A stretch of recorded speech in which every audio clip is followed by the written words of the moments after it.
तर पवारांची राष्ट्रवादी लवकरच एनडीएमध्ये सहभागी होण्याची चर्चा आहे। राजकीय नेत्यांच्या भेटीगाठी वाढलेले अमित शहा यांच्यानंतर सुनील तटकरेंनी पंतप्रधान मोदींचीही भेट घेतली, तर आज वळसे पाटलांनी शरद पवारांची भेट घेतली आहे। दोन दृश्य आपण या ठिकाणी पाहतो। एकीकडे पवारांची राष्ट्रवादी एनडीएमध्ये जाण्याच्या हालचाली वाढलेल्या आहेत, दुसऱ्या बाजूला नेत्यांच्या भेटीगाठी, तटकरेंनी अमित शहा त्यानंतर मोदींची भेट घेतली, दुसरीकडे वळसे पाटील शरद पवारांच्या भेटीला। शरद पवारांची राष्ट्रवादी एनडीएमध्ये येण्याच्या जोरदार चर्चा सुरू असताना काल राष्ट्रवादीचे नेते तटकरेंनी पंतप्रधान मोदींची भेट घेतली आहे। मोदी तटकरे भेटीमुळे शरद पवारांचा पक्ष लवकरच एनडीएत येण्याच्या चर्चांना अधिकच बळ मिळालंय। गेल्या महिनाभरात दोन्ही राष्ट्रवादीच्या नेत्यांनी एनडीए नेत्यांची भेट घेतल्याची ही 7वी वेळ आहे। सर्वात आधी 14 जुलैला जयंत पाटील रात्री उशिरा वर्षा निवासस्थानी जाऊन मुख्यमंत्री फडणवीसांना भेटले होते। या भेटीच्या वेळेला तटकरे आणि प्रफुल्ल पटेल देखील वर्षा निवासस्थानी उपस्थित होते अशी माहिती आहे।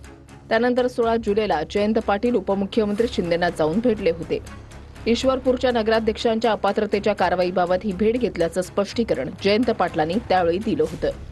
या दोन भेटी होत नाहीत तोच 22 जुलैला शरद पवार सुप्रिया सुळेंसह पंतप्रधान मोदींच्या भेटीसाठी गेले होते।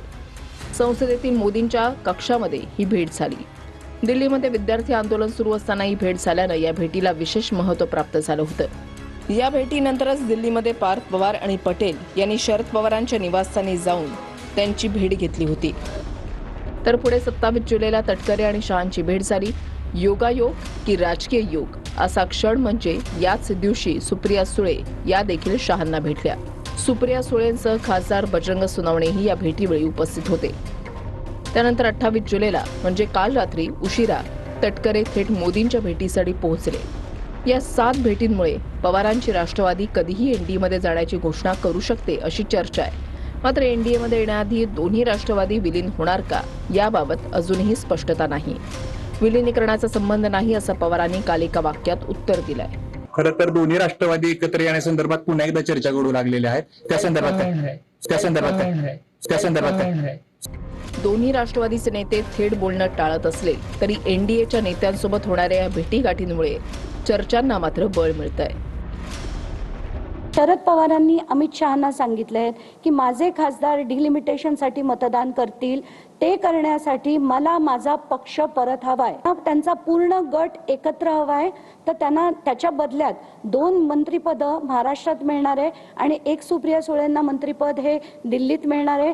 इथपर्यंत सगळं झालेलं आहे। भाजप त्यांना एकत्र आणून मग एनडीएत विलीन करेल असं आत्ताचं चित्र आहे, कारण त्यांना खासदार हवेत आणि ते खासदार त्यांना या डिलिमिटेशन बिलच्या आधी हवेत। मोदी साहेब हे देशाचे नेते, देशाचे पंतप्रधान आहेत, त्यामुळे त्यांच्याकडून निश्चित प्रकारे त्यांच्या विभागाकडे असेल किंवा राज्यासाठी काय त्यांना आणायचं असेल किंवा बाकीच्या गोष्टी असतील, मोदी साहेब शेवटी आमच्या महायुतीचे प्रमुख आहेत, त्यामुळे त्यांना तो तेवढा अधिकार आहे मोदी साहेबांना, आणि अध्यक्ष म्हणून त्यांना पण तेवढा अधिकार आहे। त्यांचे बॉस आहेत ते सुनील तटकरेंचा पक्ष हा त्यांचा पक्ष आहे का नाही, हा शहा मोदींचा पक्ष आहे। ते बॉसला भेटले, त्यात नवीन काय आहे? आता आमचे बॉस कोण आहेत? आमचे बॉस उद्धव ठाकरे। आम्ही त्यांना भेटणार ना, आम्ही काय मोदी शहाना भेटणार? आता ते राष्ट्रवादी काँग्रेस पार्टीचे अजितदादा राष्ट्रवादी काँग्रेस पार्टीचे प्रदेशाध्यक्ष आहेत।